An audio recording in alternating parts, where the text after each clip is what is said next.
In the news right now, fed up with crime in the worst neighborhoods, tonight the mayors of Shelby County and Memphis are teaming up to keep your family safe. Thanks for joining us. I'm Richard Ransom.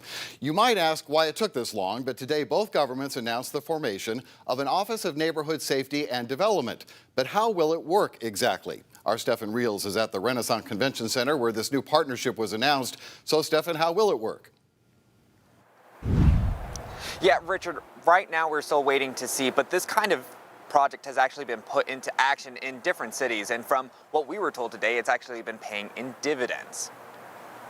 The city of Pittsburgh did the same thing. In their first year, they saw a 42% reduction. In what's being called a historic move by Greg Jackson from the White House Office of Gun Violence Prevention, Thursday, Shelby County and Memphis leaders announced the formation of a new joint Office of Neighborhood Safety and Engagement. It's aimed at finally uniting the efforts among governments and nonprofits across the board to combat crime in the Bluff City. We haven't had our efforts aligned in our community.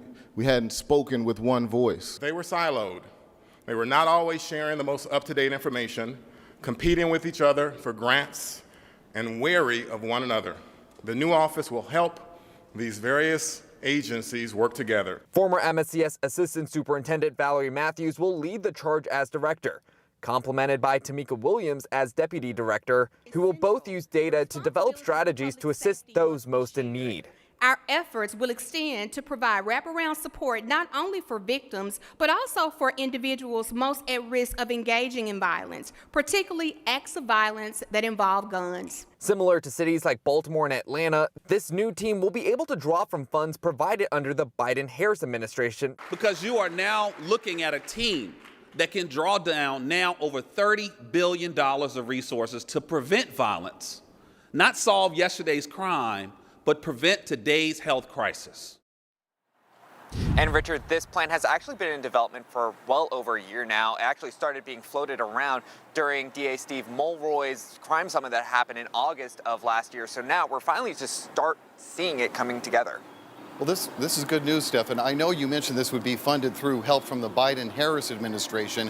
When President Trump takes the oath in a few months, what happens then?